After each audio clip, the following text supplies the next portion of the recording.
NASCAR Coast to Coast, presented by Hercules Tire. 60 minutes of octane-filled gear shifting, brake burning, fender smashing last lap passes for the win. Local, regional, and touring series interviews, news, and of course, opinion. Now, a couple of guys that think Speed Racer was a documentary. Kyle, Rickey, and Buddy Long. It wasn't a documentary? I'm still trying to get over the fountain deal from last week. Well, welcome to NASCAR Coast to Coast. Kyle, Rickey, Buddy along with you here. Week number 2 and the first week. We're back here at home in Concord, North Carolina at the Motor Racing Network Where are we studios. going to be next week? It's got to be something different all the time. We'll be here. Oh, They only let us out a couple of times a year. See, that's true. That's true. A lot to talk about here over the next hour. A busy week in Florida Speed Weeks down in Daytona, New Smyrna. Got rained out, I believe, only one night, but the modifieds were there for 4 nights, and the winner of 2 of those nights will be in studio with us, Ryan Preece, this year's New Smyrna champion. We have gotten off to a very good start because last week we got Todd Gilliland, our Canon Pro Series East winner. We got Ty Majeski, who eventually did win the championship in Super Late Model competition. Ronnie Silk, obviously, if you missed the show, did a very good job winning one of the modified races, beating Ryan Preece barely. It was a tough battle. And now we're going to have Ryan. So we're just first 2 weeks of the season, we're covered with champions already. My fear with Ryan, we're not going to talk to him a whole lot this year. This might be it because he's getting big time, going to the NASCAR Xfinity Series, driving for JD Motorsports. Only going to run a handful of NASCAR Whelen Modified. Well, we're expanding. Races. We're covering Xfinity Series in 2016 as well, so he'll be here. And he's with us in studio today. Making faces behind the I camera bet right he is. now. That's why I'm looking at you. I'm not going to look over there. He'll join us here in a little bit to talk about his very eventful week down in Florida, both in the NASCAR Xfinity Series car and in the modified, and talk about his 2016 plans. Anthony Kumpen, also in the NASCAR Xfinity Series race, former NASCAR Euro champion, making that slow transition over to American racing. And did very well. I mean, he did have a little bit of damage done to his car by virtue of an earlier incident. May have messed up the aerodynamics just a very little bit, but sounded like he was very, very pleased. All the members of the team that were very happy about that, and had a chance earlier in the week to talk to Daniel Suarez and talked about how it seemed like he's kind of opened the door for other drivers in Mexico. We know that Ruben Garcia Jr. is going to have a very good season. I'm sure we're going to be talking to him this year. Jairo Villa, he's going to be another driver we'll talk to, and so many others. But then Ulysses Dassault, who ran, I think I got it right, didn't I? He wanted to be called Ulysses. Ulysses Dassault. Yeah, Dassault. that's right. Ran the Canon Pro Series East. So a lot of entertainment coming from Europe and also South America. Some good drivers. We need to get some Canadians now. Well, we got to wait till May. Yeah, because they open their season for the second weekend in May. So Anthony Kumpen will join us here in a little bit. Also, Jerry Cook on the program. Obviously been a busy last year for him ever since he was announced into the 2016 class for the NASCAR Hall of Fame back, I guess it was last May? Summer, last May, down at the NASCAR Hall of Fame, and finally got the induction speech. I know something he was a little concerned about out of the way last month in downtown Charlotte. Yeah, that was great. And another person I had a chance to chat with this past week, Leonard Wood, and it was so cool because that is one of my favorite times a year, watching the Hall of Fame inductions, because it gives us the opportunity to see a lot of our pioneers, drivers that may have been racing before you and I were even born, or before we even recognized NASCAR racing and what they did. And to look at what Jerry Cook did, it takes me back to the Martinsville Speedway back in the days of the old Cardinal and Dogwood 500 Classics. I have old Polaroid photographs of Richie Evans' car, Jerry Cook, Ray Hendrick, Jeff Bodine, a lot of the drivers that just made NASCAR history. And we know that there's at least one more modified driver on the horizon that we're pretty sure is probably going to get in there one of these days in the form of Mike Stefanik. Yeah, absolutely. And that's probably in the next couple of years. 8-time NASCAR champion and the only driver back-to-back years to win what is now the K&N Series, what was the old Busch North Series championship, the very same year that he won the NASCAR Whelen Modified Championship. And those were years where both series were running about 20 to 22 races a year. So it was an impressive feat, and I was glad I could get to witness that back in the late 90s. You know what picture they're going to use of him now when they do bring him up? You know which one it is. Probably it's not the kid on the bearskin rug, when they always tease you about being a baby. It's that pouty look he had after he lost the Battle of the Beach. That was so priceless. That's a picture that will live in infamy. Absolutely. So I'm sure we'll be talking to him in the future. New Smyrna Speedway results, though. You mentioned it a little bit ago. Ryan Preece picked up the Tour Type Modified Championship. We'll talk to him coming up in a little bit. Ty Majeski, a good week in the Super Late Model and a strong field of Super Late Models. They were approaching 30 about every night, 27 to 30. 3 wins for him, and when he wasn't in the winner's circle, he was in second over 6 races. Yeah, 3 wins in 3 seconds. Stephen Wallace checked into victory lane at least once. Harrison Burton, yep. Another driver that finished second to Ty in the battle for the series championship. He also got a victory. Yeah, a lot of good talent, even in the pro late model category, where Derek Thorne, a former Can-Am Pro Series West driver, he had a lot of success. Daniel Keene Jr., a regular down there.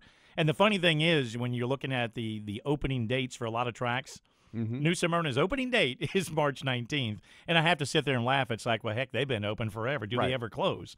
But that's their weekly racing series. But, yeah, they've got to be happy with the turnout of the late model competition. And, I mean, cars across the board. Very, very strong World Series of stock car racing down there. Florida Modifieds, I believe, had 15 to 20 every night as well. Cody Stickler picked up the championship there. 4 wins, including the final night last Friday evening. Yeah, I mean, just absolutely incredible. Modifieds, we saw Ronnie Silk, as we mentioned. He won the Joe Brady Memorial. Eric Goodale checked in for a couple of victories, one of those being the John Blewett Memorial. Ryan picking up the Richie Evans Memorial. We got too many memorials over there, and that kind of worries me. It does. But 3 very good legendary people that made their mark in our sport, and glad to see that our Modifieds are back down there, and we still had a good crop of them down there to honor these guys. And we'll talk about those Modifieds with the champion down at the New Smyrna Speedway, also a NASCAR Xfinity Series driver now in Ryan Preece. He'll join us here in studio after the break on NASCAR Coast to Coast. NASCAR Coast to Coast will be right back on MRN.com.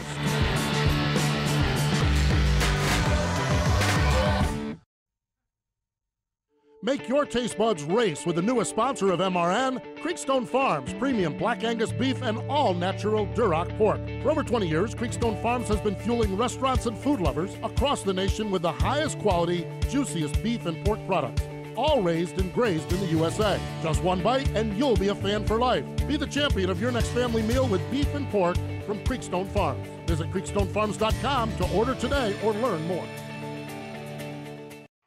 Luke Bryan. Yeah, that's my kind of night. Jason Aldean. Let's get this thing started. It's my kind of party. Florida Georgia Line. This is how we roll. Kid Rock. Lady Antebellum. Willie Nelson. Mama, don't let you And so much more. Get ready for the first ever Country 500. The Great American Music Fest at Daytona International Speedway. Plus Little Big Town, Lee Bryce, Tyler Farr, Trace Atkins, and more. Memorial Day weekend, May 27th, 28th, and 29th. 3 awesome days and nights on the infield of the World Center of Racing. Stay in the campgrounds inside the festival.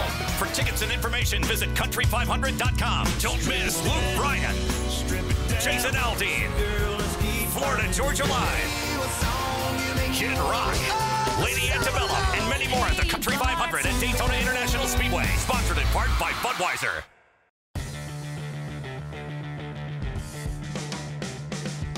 This is NASCAR Whelen Southern Modified driver Jason Myers, and you're listening to NASCAR Coast to Coast on MRN.com. Now back to Kyle and Buddy. And the NASCAR Whelen Southern Modifieds get back into action in just a couple of weeks, March 12th at the Caraway Speedway to open up their 11-race season. Welcome back to NASCAR Coast to Coast. Kyle Rickey, Buddy Long, Ryan Preece, big smile, laughing at something over there. Yeah, you. I don't know. I mean, I'm just sitting here, so. It's not hard. Yeah, no, it's fun. Big week down in Daytona. A busy week for you, having to jump back and forth between New Smyrna Speedway and Daytona International Speedway for a couple of days. First, the short track. Things seem to go well for you over there. Oh, absolutely. You know, that TS Haulers, Eddie Partridge and Connie Partridge owned number 6 was pretty stout all week. Brand new race car that we debuted, and I was very happy with it. And we actually, it was funny. Last year we started with a TA2, which is the Troyer concept car that they've been developing. It's a 4-link rear suspension chassis, and we kind of decided to get away from it about midway through the season just because we were in a points battle for the championship up in the north, and I really wanted to give it another try, so we decided, Eddie and Connie decided to buy another one, and we brought it to New Smyrna. And what I liked about it is the things we changed, and and learned the car over that course of the 100 lap. The big shows, the first show you can throw out the window. Our stagger grew a little too much, but what I liked about it is the 75 lapper and the 100 lapper. If we didn't have change races where we couldn't change the tires, it wouldn't have mattered. The car seemed really consistent, and the forward drive was there, so I was pretty happy. And obviously winning the championship and 2 races at New Smyrna and then winning at Bronson, it was a solid week, and hopefully we can carry that momentum towards the Northern Tour when I do run the modifieds and try to pick up a couple victories and stop Doug Kobe's Thompson record going.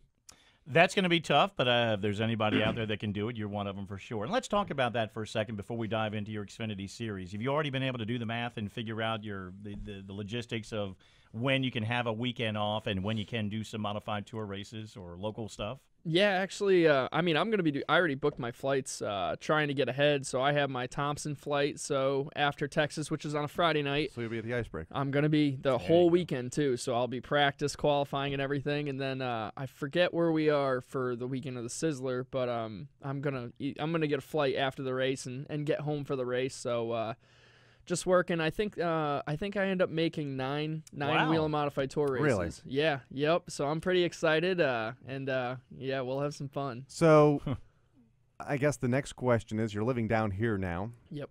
So why run? Why run a selective schedule? I like racing modifieds. I feel that racing's kind of gotten me to where I am right now, and pretty much racing anything, anywhere, and I really don't want to stop, and Johnny's giving me the okay to go ahead and do that. And I kind of feel that now, I'll be running full-time in the Xfinity Series. Obviously, that's priority, so if anything came up, obviously, I'd have to say, hey, I can't do this race this weekend or whatever. But as far as racing all the time, I feel now I'm racing the Xfinity Series, people are going to see me, and then hopefully I'll be winning races and in the modifieds, and I think I might end up running a few K&N races also for Ted Marsh, depending on how sponsorship goes with them, and so that would be awesome, and just pretty much racing as much as I can. I'm very excited for this full-time Xfinity deal, but I want to keep racing, keep in the seat, and I feel like that's what makes you better throughout your career. You were speaking to team owner Johnny Davis of the NASCAR Xfinity Series, who has 3 teams. One team owner that's worked very hard, works very hard constantly, trying to find sponsorship, wheeling and dealing to keep the sponsors on the side of the car. But let's go back for a moment to your K&N East ride. When Kyle and I were sitting there just watching the race, doing the PA, you were one of the movers coming from the tail end of the field. Your qualifying effort wasn't what you wanted, but you had a good piece underneath of you. We knew that there was anybody that could move from the back to the front or get up there. You did, and did a pretty good job. Yeah, it was fun. I like doing that. I don't like not qualifying well, but it's a learning deal. We really didn't know what we had to do. I mean, I don't have very much experience when it comes to K&N cars and freeing those cars up for time trials. So we kind of just took a swing at it and didn't really hit it. So, but it made it fun because we knew we had a good race car. We drove our way up to the front, and then I kind of rode there around 12th to 13th for probably 75 laps, and just kind of on the restarts did what you do at Thompson when you line up on the top. You kind of get a couple there, a couple here, and you end up moving forward. So overall, it was a great day. We learned a lot, and I talked to them about in the future what we can do to make the car better without hurting other areas of the corner. So I'm looking forward to hopefully getting behind the seat of that race car again. And obviously, I got to thank Johnny Davis and Gary Keller for this 01 Xfinity ride this season. And we have G&K Services coming on board for quite a few races, but it starts this weekend at Atlanta, and I believe they're at Vegas too, along with many other multiple races. But yeah, so I'm definitely looking forward to Atlanta. So how did this full-time ride for you come about during the off-season with Johnny Davis? Pretty much Tommy Baldwin and Johnny had talked, and so I flew down. Tommy texted me and said, hey, after the new year, fly down here. We're going to go over and see Johnny. And so I flew down, I think it was the 3rd of January, and him and I, we drove out an hour and a half over to Gaffney in South Carolina and met Johnny, talked with him, and saw his car, saw his operation, met the team. I really like everybody there. There's no egos. Everybody does their job. They work hard, and that's pretty important. So I'm really excited to be working with them, and obviously Zach McGowan, my crew chief. We were working together yesterday as far as just kind of differentiating how I communicate when I'm at the racetrack. When I work on a modified, there's certain ways I talk about things and how I can translate that to the Xfinity car, because pretty much it's like going from English to Spanish. You know what I mean? So you just got to kind of understand what you're doing, and I'm trying to make that learning curve as quick as possible. Now you pretty much tackle all the NASCAR tracks this year, which, I mean, when you had the opportunity with Tommy running Sprint Cup Series and some Xfinity, you had New Hampshire, you might have had Homestead Miami Speedway. Now you've got the High Banks of Daytona.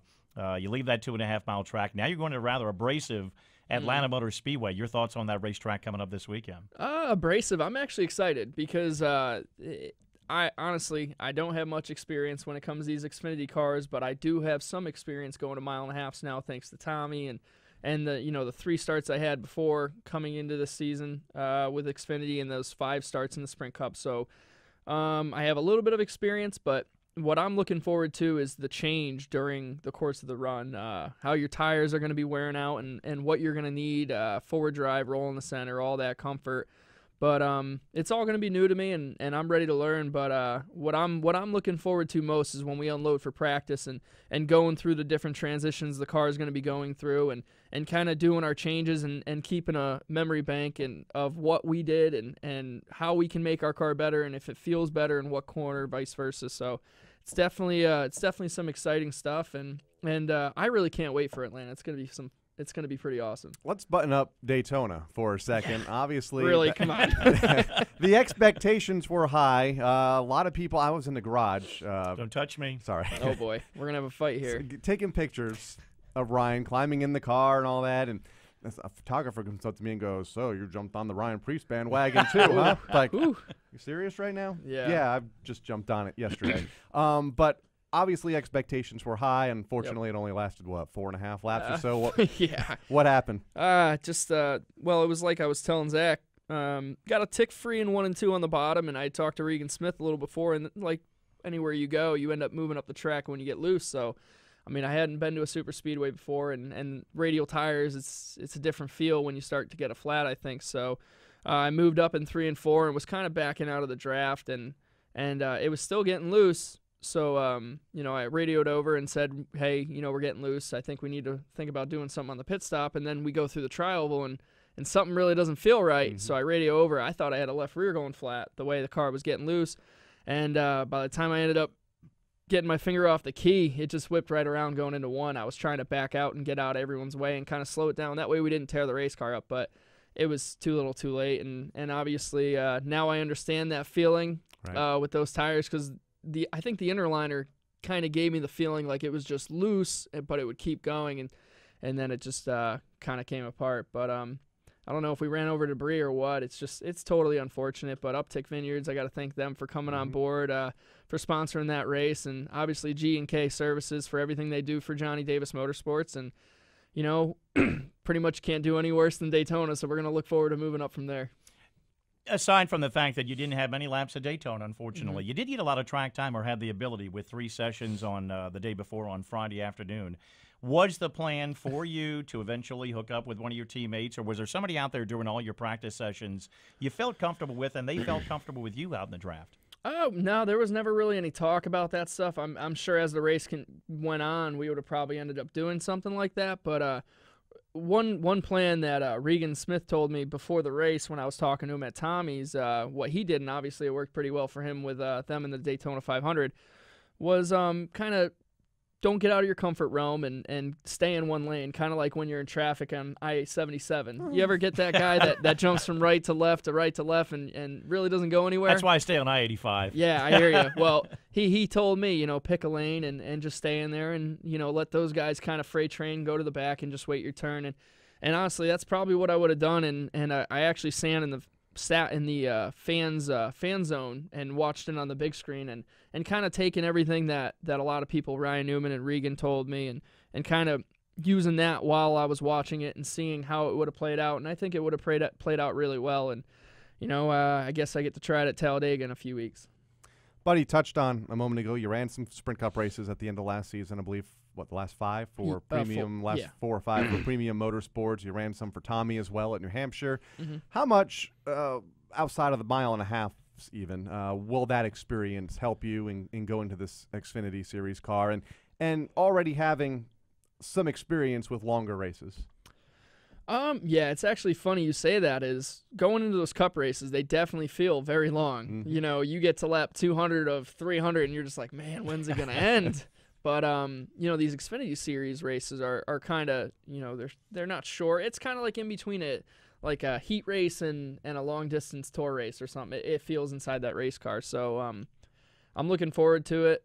Experience wise, that Cup car gave me a lot of confidence. I feel in a full body race car. I really hadn't gotten in full body cars so much that I was really confident and comfortable. Where you know, as soon as I sat in that K&N car, I was pretty comfortable right away. And even getting in that Xfinity car, there was no uncomfortable feeling for me. So feel like that's what gave me the confidence and comfort level. And also going to a 1.5 or 2 mile track, I think Texas is, when you're holding it wide open in a Cup car, that's pretty. You feel like you're moving. You actually feel like you're going faster than Daytona. So, I don't know. I guess we'll find out at Atlanta. But I'm feeling pretty confident that we're gonna unload pretty good and kind of work on our speed throughout the day and see what we got. Well, we'll have the chance to be down there this weekend. We're doing the truck race Saturday afternoon. Kyle will be there all weekend, right? No, I'm coming back with you Saturday night. He's going to be in the car with me. That's a long 4.5-hour drive. I'm going to tell you that right now from Charlotte. It's good to hear that you're going to be on the modified tour as much as you are. That's good because that was one of the big questions everybody probably wanted to know. Yep.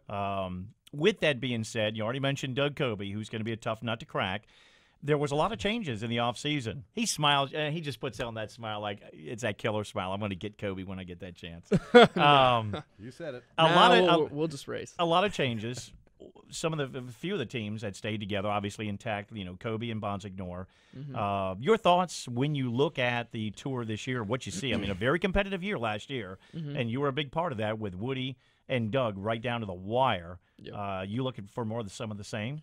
I'm curious, actually, who's going to be contending with the 2 car this year, just because obviously Buzz Chu is dirt racing this year, and we aren't being full-time. Obviously, anything can change, you know, but I don't know who's going to be as consistent as Doug's team, because everywhere they showed up, they were pretty good. I think there was one race where they might have missed it a little bit, but they were still a top 5 car. And it's going to take somebody to show up and have a car that's capable of winning and a driver that's going to be able to put the whole thing together throughout the whole season. So I'm curious, but you know, anything can happen with the modifieds. I mean, tire could change and guys could chase their tail, but it's all going to be who can adapt the quickest, I think. And obviously going to Oswego, and I don't know if we go to Seekonk this year or not, or they go to Seekonk. They do.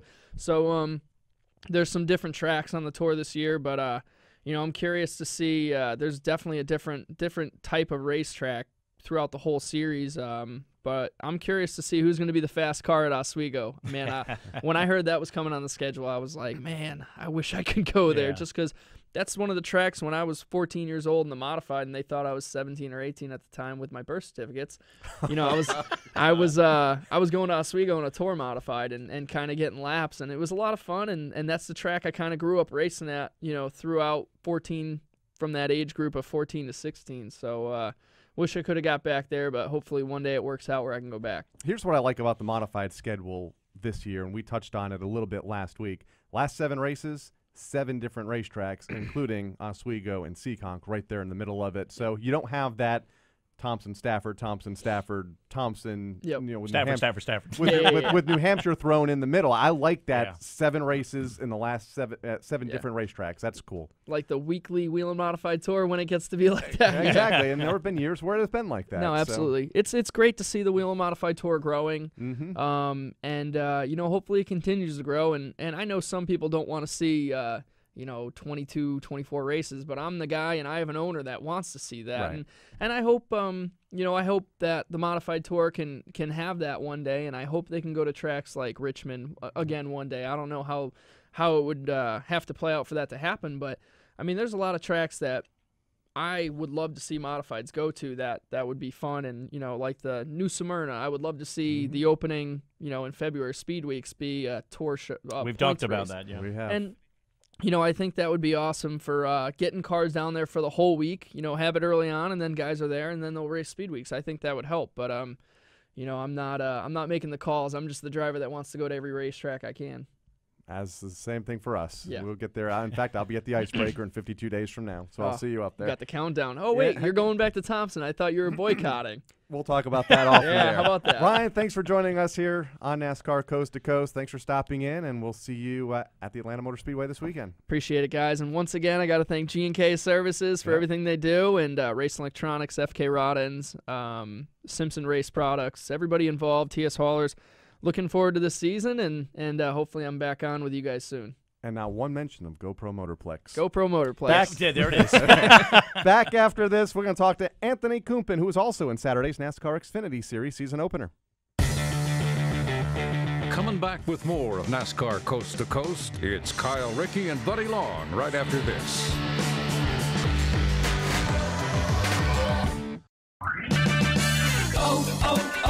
O'Reilly. If your vehicle isn't stopping like it used to, visit O'Reilly Auto Parts for the Spring Break Deals event. Take advantage of O'Reilly's Do It Right rebate and get a $20 O'Reilly gift card by mail when you buy a set of Brake Best Select pads and a pair of rotors. O'Reilly Auto Parts. Better parts, better prices every day. Limits apply. See store for details.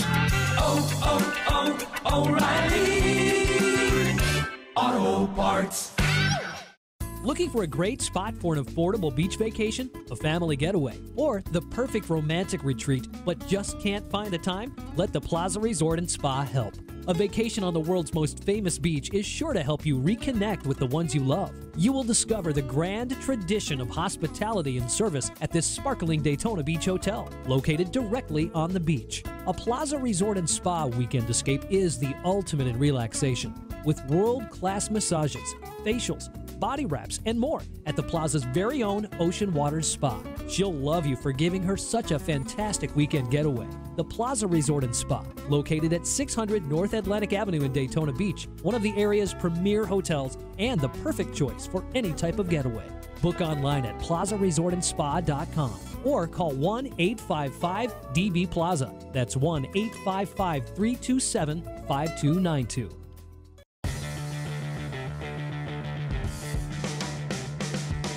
This is NASCAR Canon Pro Series East driver Jay Beasley, and you're listening to NASCAR Coast to Coast on MRN.com. Now back to you, Kyle and Buddy. All right, thank you very much, Jay. Welcome back to NASCAR Coast to Coast here on the Motor Racing Network. Kyle Rickey and Buddy Long with you, joined now by a former NASCAR Euro champion and a driver that's trying to run some NASCAR Xfinity Series races and did so very successfully last Saturday at the Daytona International Speedway, driving for Performance Plus Motorsports. Anthony Kumpen joins us now. Anthony, welcome to NASCAR Coast to Coast, and congratulations. A pretty big day for you in Daytona this past week. Yeah, it was fantastic. It was, if you bear in mind, 2 years ago I never did a NASCAR race yet. So I started NASCAR 2 years ago, and then last weekend I was in Daytona. So it's been going very quick for me, and I was really happy to be there. Yeah, Kyle said it wasn't GoPro Motorplex, but it was Daytona. I guess it'll have to do, Yeah, but my first run in the U.S. was with Kyle and GoPro Motorplex. I never forget that one. And we got the trophy too. You still have that trophy. Oh, heck yeah, I got the trophy. Hey, sounded like a little bit of aerodynamic issues that you guys had by virtue of an early scuff that you had out of the racetrack, but otherwise, I mean, for the most part, how big of a learning process, a big key was that for you guys coming out of Daytona with the result that you had? Yeah, it's a big learning process for me because, back in Europe we do half of our races on road courses, only half of them on circle tracks, and then it's all half-mile tracks. So coming to Daytona is something big. It's impressive. And then I must say the team helped me out a lot. PPM, they're doing a fantastic job.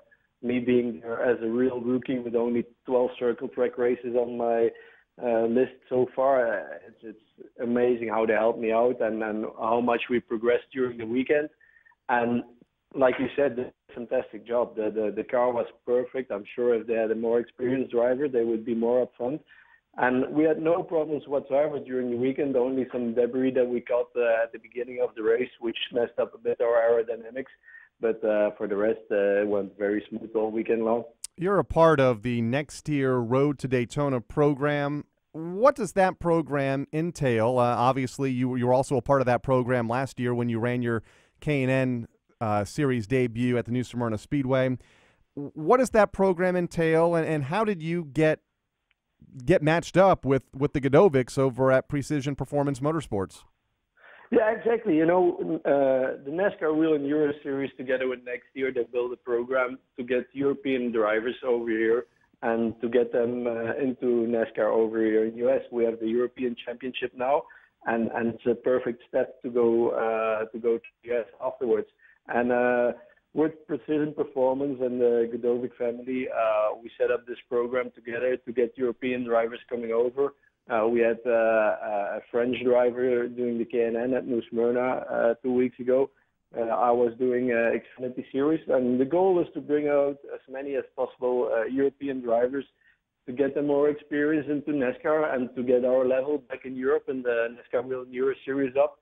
But it's been amazing what we have done in the last 2 seasons, and it's growing big time. The Whelen Euro Series is the fastest growing racing series back in Europe, so we're on the right direction. And you really enlightened us about that last year when we had a chance to talk to you in December during the Whelen All-American Series Championship and the Touring Series banquets here in Charlotte. You mentioned the driver that ran the K&N Pro Series East event. That was Elite 2 champion Ulysses Dassault. Did you have a chance to talk to him a whole lot? Do you guys have you had a chance to really talk to him, give him some of your thoughts, some of the expectations he should look for as he made his venture into the K&N race at New Smyrna last week? I didn't see him after his K&N race, but I will see him next week. Next week we start off our testing program back in Europe, so I will talk to him. But he did good. He's a very young guy. You know, I have a lot of racing experience, but not in NASCAR, but I'm racing for 20 years now. Ulysses is a very young guy. He's racing only for 2 seasons, but he managed to get to the finish. I think he was doing a top 10 in his second free practice, so he was doing really well, and he has potential to grow in NASCAR, I'm sure. 2014 Series champion over in the NASCAR Euro Series, 4th in points a year ago. What'd you miss last year that you're going to work on? You mentioned testing begins over there that you're going to work on for the start of the 2016 campaign. Yeah, exactly. You know, last year we were just a bit unlucky. We were fast all year long.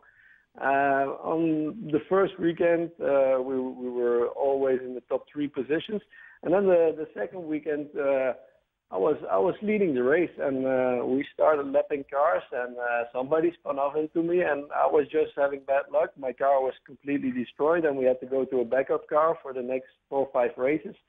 And we had some tech issues with the backup car, and that's where it all went wrong, because the speed was there.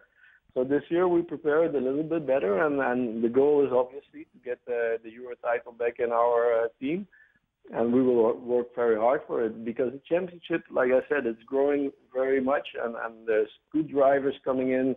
And we have Matthias Lauda coming in, we have the son of Hunt coming in. There's experienced race drivers coming in there, and it's going to be tough, but we will be ready for the battle. And you know as well as anybody else, you don't want to give Andrew Villareno any opportunity to get one up on you, because he obviously is a former champion, won the championship again this past year, and did an incredible job. Let's shift gears. Kyle mentioned your schedule for 2016 on the Whelen Euro Series. What does your Xfinity Series and your NASCAR schedule here in the States look like from this point moving forward, also trying to balance the Whelen Euro Series as well? Yeah, so I'll do the full Whelen Euro Series. The campaign starts off in April. Testing program is starting off next week. And then we have a summer break in July and August, which is really good, because we want to do some more Xfinity races in August. I definitely want to do some road courses, because, you know, I did so many road courses in life, and I have a lot of experience there. So the goal is to do some road courses in the Xfinity Series with PPM. And then our season back in Europe also stops by mid of October. So last year also we did with PPM, we did 2 races at the end of the season in the Xfinity. So the goal is to do a similar program like that. We're working on it very hard with our sponsors, and I hope I can do like 4 or 5 Xfinity races this year, and then the whole Euro Series, and let's see what we do then next year. All right, sounds good. You do a lot of stuff off the racetrack as well, and I think we talked about this 2 years ago when you won the championship.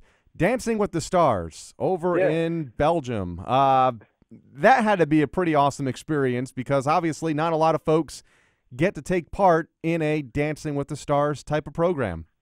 Yeah. It was, it's the #1 program back in Belgium, and I must say, when you don't know anything about dancing like I did before I participated in the program, it looks like it's easy. It's just a bit of dancing, but actually it's real sport. So it was pretty tough, but it was a great experience. It was really good for my sponsors. Back in Belgium, racing is not the #1 sport. So if you can do stuff like that, your profile goes up, and you can deliver something extra to the sponsors, and it's only good for me as being a racing driver to be in the media a bit.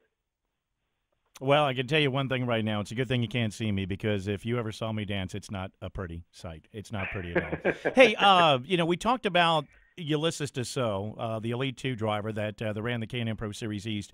You have a pretty good finger on the pulse of the series over there.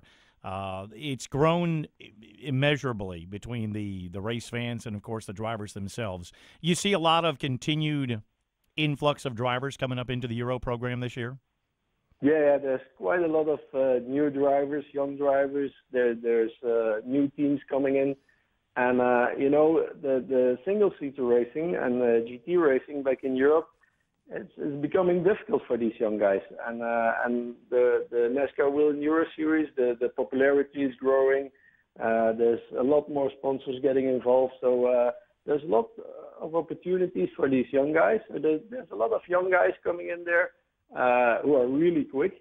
And then you have a mix with experienced guys like me. So it's not going to be easy for me and Anders Villarino with all the young, fast guys that are coming in. But we will do our best to be up front. You're all good dancers, too. Yeah, that's what I mean. That wouldn't surprise me. Elite 1 and Elite 2, two different championships that we follow on the NASCAR Euro Series. What's the biggest difference between an Elite 1 champion and Elite 2 champion? Well, the Elite 1 is for drivers who have a gold and platinum license. So the FIA, they make a type of license. It depends on the level of what you have performed in racing during your career.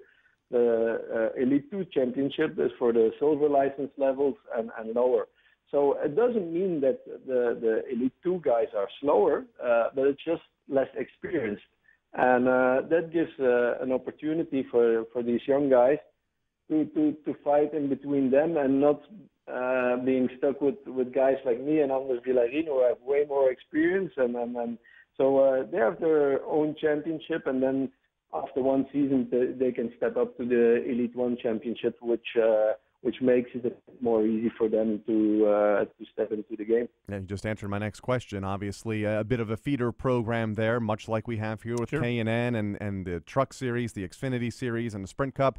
There you have Division 2, or Elite 2 and Elite 1, and they're both fun to watch over in Europe. Anthony, thanks again for taking the time to join us here on NASCAR Coast to Coast. Best of luck to you at the start of your season over there, and we hope to see you back here in the States soon. Thanks a lot. All right, Anthony Kumpen joining us here on the show, and one of the great characters of the NASCAR Euro Series, and always fun to talk to whenever he's here in the States, whether it be for a K&N race or an Xfinity race or the banquets in which we saw him in December down at the Hall of Fame. I must admit I was very impressed by his Xfinity Series run. Did just an incredible job. For a driver that's got more road course experience than anything else, to go out on the high banks of Daytona, do what he did, bring the car back in one piece. That's what they really want. That's a victory within itself when you get away from Daytona. I was talking to Jordan Wood actually yesterday. Yep. I stopped off at the shop over there because A.J. Allmendinger had won an award at Daytona in Kart Week, so I dropped it off, and Jordan was there. And I asked him, about Ryan Blaney's run. How'd you feel? It was good. They didn't finish where they wanted to. But you know what? Rookie driver, brought the car home in one piece. and they're heading to Atlanta in good shape. So, for Anthony Kumpen to do what he did, pretty impressive. With Precision Performance Yes. Motorsports, one of the newer teams with the Godovics coming on board in the 2016 season. Hope to see them full-time. I think the biggest thing that didn't surprise me, but it was a pleasant surprise. The Xfinity race ended under green flag. We didn't tear any cars up at the finish. The Sprint Cup Series, Daytona 500, ended under the green flag. We didn't tear up any cars at the finish. Both were fantastic, and it's been a while since we have seen that at restrictor plates. You're right. I mean, it was some very good side-by-side racing, and, I mean, if you don't think these guys aren't athletes, just think about it, going 200 miles an hour plus for about 2 solid hours, side-by-side, white-knuckle racing, somebody on your inside, somebody on your outside, somebody in front, somebody in the back, and no room for error. Right. You see it just as well as anybody else on that Sunoco sign when they're pouring off at turn number 4. Just absolutely amazing. You can see right down to the cockpit of those cars. You can see those hands. You can see them sawing on the wheels, or maybe it's just as calm as can be. But still, I mean, that's a lot for 2 hours. And a lot of young drivers that we've got to know over the years in all of the fields on Friday. Trucks can't really say the same about. Yeah. They had a rough night, no doubt. But I guess that's expected when you look at.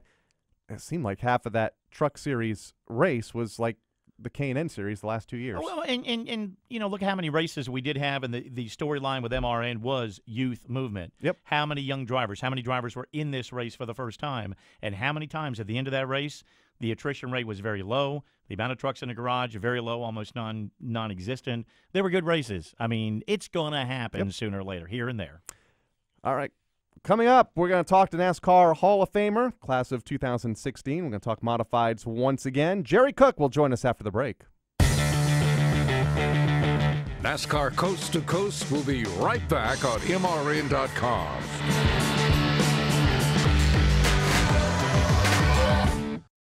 Whatever you drive, wherever you go, Hercules Tires will get you there, whether you're running on dirt or running a job. Our dependable, high-quality tires are the perfect fit for your needs. For unmatched value, selection, and warranty with industry-leading road hazard protection, there's only one choice: Hercules Tires. To learn more, visit HerculesTire.com or call 800-677-9535. Hercules Tires, right on our strength. If you haven't checked out MRN.com's exclusive online programming, you've missed a lot. MRN Motorsports Monday. Review and preview the NASCAR weekends. Winged Nation Talk, Winged Sprint Cars. The latest from the NHRA. On the straight line. Dirt, late model, modified, and big block modified talk. Slinging dirt. NASCAR Regional, Local, and International Series on NASCAR Coast to Coast. Exclusive, original online motorsports talk on MRN.com. Big news, fans of not boring things. NASCAR is coming to Phoenix for spring break. What's that going to be like? Imagine Dale Jr., Jimmy Johnson, Kyle Don't Hate the Champion, Hate the Game, Bush, barbecuing, camping, live racing, getting caught up in cheering way louder than you expected, tailgating games, unofficial night games we can't really talk about, live music, fist pumping, chest bumping, holy Harvick, how have we not done this before? The Good Sam 500, March 11th through the 13th. For tickets from only $25, visit PhoenixRaceway.com. This is NASCAR K&N Pro Series East driver Jesse Little, and you're listening to NASCAR Coast to Coast on MRN.com. Now back to Kyle and Buddy. All right, thank you very much, Jesse. Also hoping to see him in some NASCAR Camping World Truck Series races this season as their season begins to unfold. Welcome back to NASCAR Coast to Coast. Kyle, Rickey, Buddy Long, and a few minutes ago we had one of the current stars of modified racing on with Ryan Preece. Now we go back to a NASCAR Hall of Famer who was inducted into the NASCAR Hall of Fame just last month here in Charlotte, in 6-time National Modified Champion Jerry Cook. Jerry, welcome to NASCAR Coast to Coast. I know it's been, a busy couple of months for you down here in Charlotte. Oh, it sure has. It sure has. It's been absolutely the ultimate achievement. So.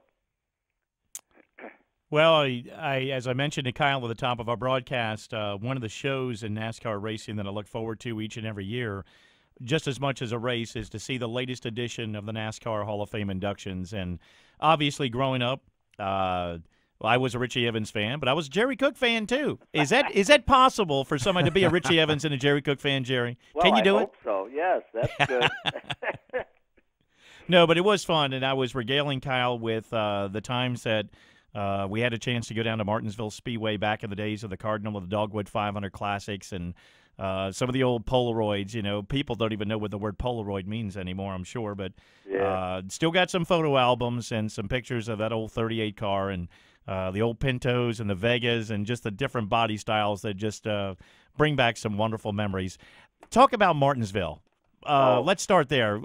Some of the memories that you have there. It's such a wonderful place for modified racing for so many years. Well, Martinsville, me and Martinsville got along really well, you know. It was like, I don't know what it is. I could run that place and obviously did pretty good and won a bunch of races. And other drivers could never get the hang of it, you know. And I can't tell you what it was, except that we got along. I even called that place my home track, and it was 650 miles from home. But we did very well there. So, and I got 5 grandfather clocks to prove it. So. Talked to Clay Campbell a couple of weeks ago, and I'm trying to convince him to get the modifieds back at Martinsville because twist that arm. They put on a fantastic show whenever they go there. We talked to Ryan a little bit ago about a 14, 15 race schedule for this year, and he would like to see as many as 20 to 22 races on the NASCAR Whelen Modified Tour schedule up north. However, you ran, it seems like, about half of those races over the course of 1 week in winning your championships. How many races average a year would you win or would you run to win a championship back in the 60s and 70s? Anywhere from 65, give or take. Wow. That's the races for the points, but obviously we ran any race there was that paid money, you know. So the most I ever ran in 1 year was 96 races. And it was in the 90 to that, and those were not, they didn't count rainouts or nothing either. That was green flag, checkered flag races. So having the opportunity right now to take a look at some of the many cars that you had over the years, one of those which is when at one point the modifieds did run the high banks at Daytona. You had the little bit more of a stock car appeal to those cars. Take us through Daytona. You've been through many short tracks all over the country, but what it was like to be on the high banks at Daytona. Well, to me it was great. I liked driving the big tracks, the fast tracks. Speed didn't bother me if you had a car under you, which we did.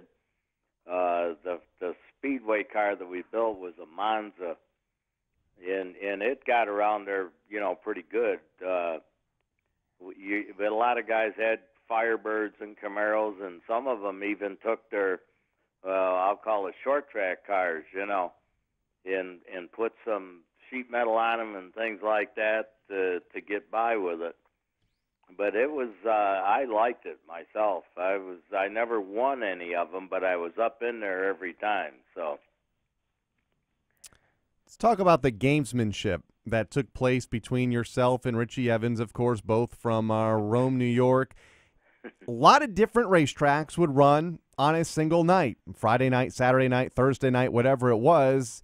And I guess you two tried to figure out who was going where to try to, I guess, maximize on points back then, because every race back then was an open race, a points race for the National Modified Championship.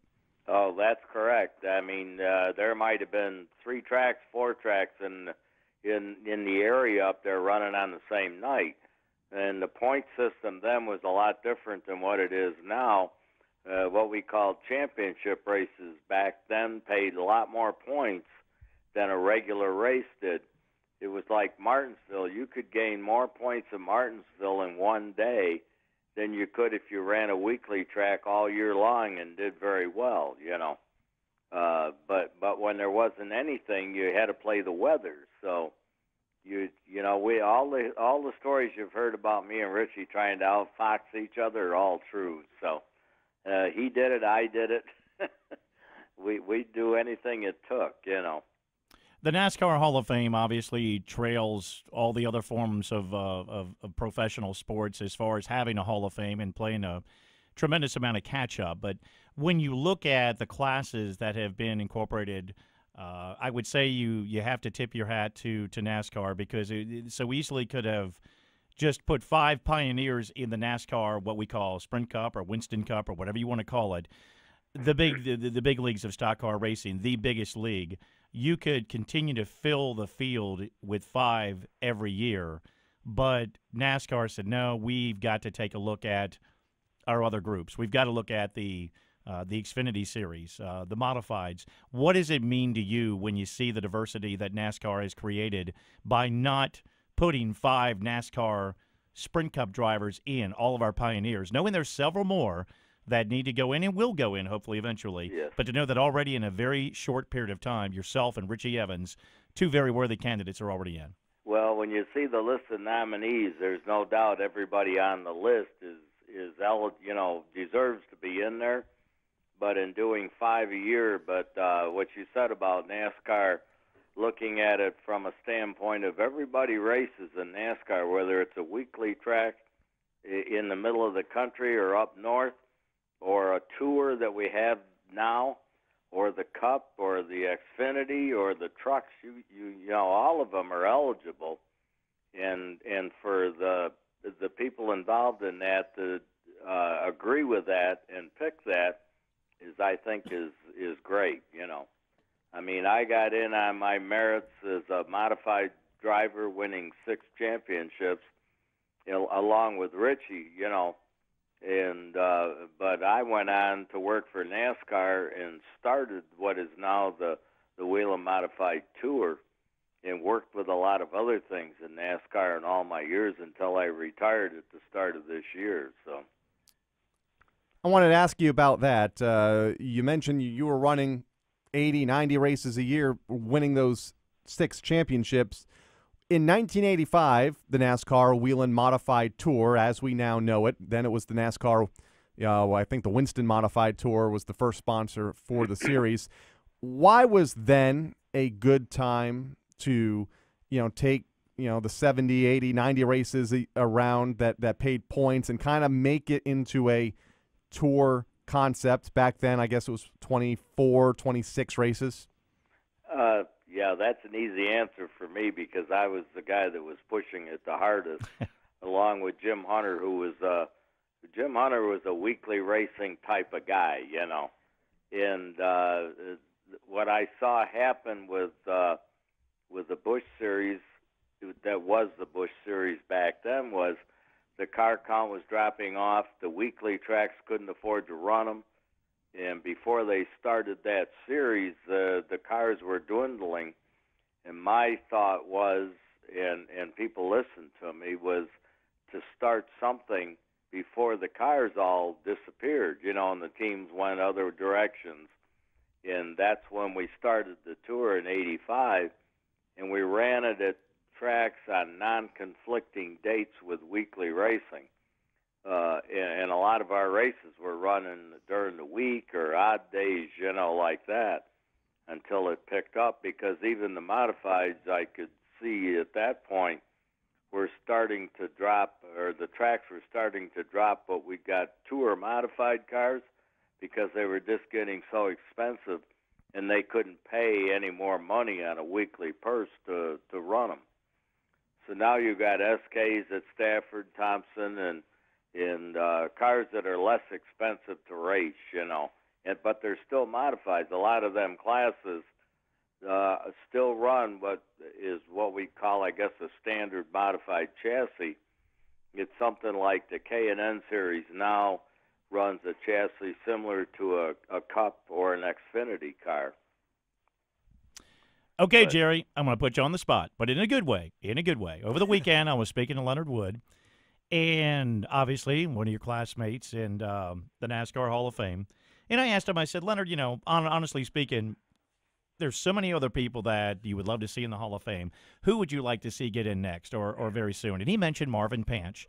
Do you have someone? I mean, I know there's a long list of drivers and fellow friends that you raced with that you would love to see get in. Anybody in the near future that you really want to see get in soon? Oh, how long have you got?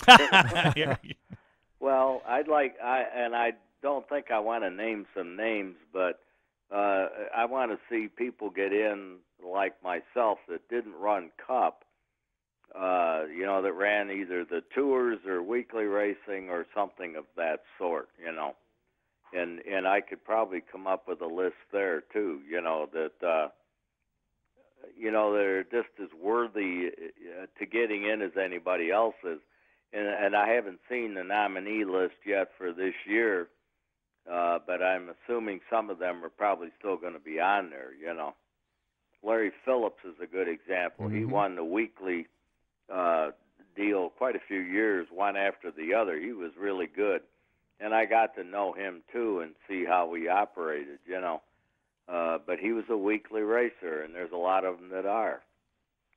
And I believe that list is coming out later today, so stay up to date on MRN.com for the complete list of nominees for the class of 2017. Jerry, as always, thanks for joining us. It was good to see you down at the Hall of Fame last month on Induction Day, and look forward to seeing you throughout the year. Oh, I'll be around. I'll be around for sure. Well, thank you for having me. 6-time NASCAR National Modified Champion, current employee of NASCAR, and oh, by the way, he's in the NASCAR Hall of Fame as well. Jerry Cook here on NASCAR Coast to Coast. Back to wrap things up in a minute.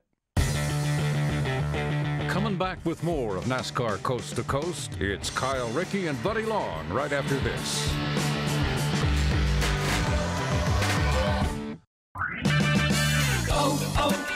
O'Reilly. If your vehicle isn't stopping like it used to, visit O'Reilly Auto Parts for the Spring Break Deals event. Take advantage of O'Reilly's Do It Right rebate and get a $20 O'Reilly gift card by mail when you buy a set of Brake Best Select pads and a pair of rotors. O'Reilly Auto Parts, better prices every day. Limits apply. See store for details. O'Reilly Auto Parts. It's all over at Martinsville, Virginia. Richard Petty has pulled it off. Throwback Thursday, classic MRN race broadcast on MRN.com. Waltrip will win the track race to turn 3. Earnhardt gets him. Hard into the wall goes Waltrip. Hard goes Earnhardt. Everybody else spins either way. Out of the number 4 corner down to the line. Neil Bonnet is going to win. The Northwestern Bank 400. He'll beat Waltrip a 2-car length. What a finish here at North Wilkesboro. Throwback Thursday, Thursdays at 1 Eastern on MRN.com. Join the Motor Racing Network every Tuesday evening for NASCAR Live. Eli Gold, along with the cast of MRN personalities, will take you into the sport of NASCAR like you've never heard before. And the intent was right there. There wasn't no, oh, oops, I bumped into him. This was, look out, here I come. And what would NASCAR be without the fans? As a fan, it was like, whoa. It's NASCAR Live every Tuesday evening at 7 p.m. Eastern on the Motor Racing Network.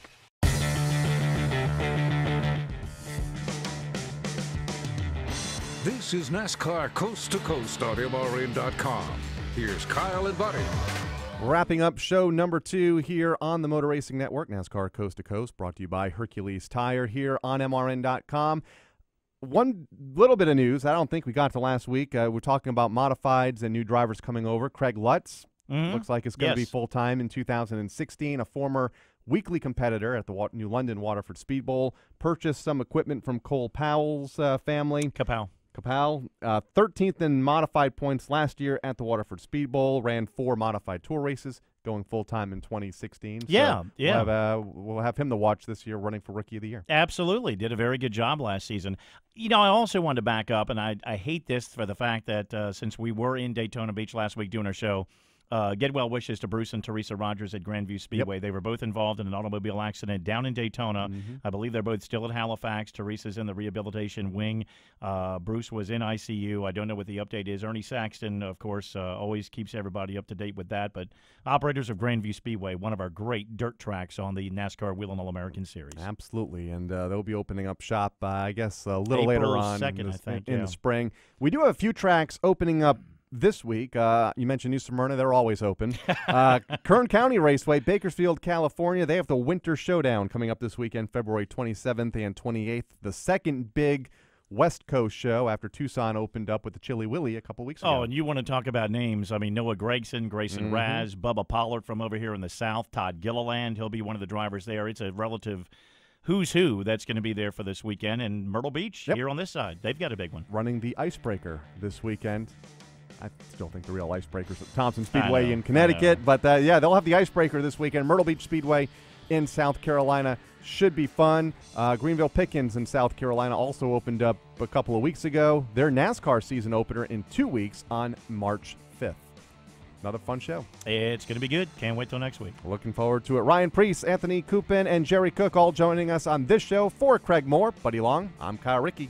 This has been NASCAR Coast to Coast with MRN short track experts Kyle Rickey and Buddy Long.